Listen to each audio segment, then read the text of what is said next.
حتى إذا أتوا على واد النمل قالت نملة يا أيها النمل ادخلوا مساكنكم لا يحطمنكم سليمان وجنوده وهم لا يشعرون فتبسم ضاحكا من قولها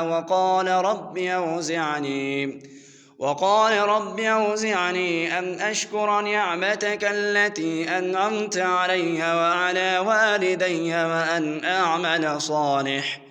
وأن أعمل صالحا ترضاه وأدخلني برحمتك في عبادك الصالحين. وتفقد الطير فقال ما لي لا أرى الهدهد أم كان من الغائبين لأعذبنه عذابا شديدا أو لأذبحنه أو ليأتيني بسلطان مبين.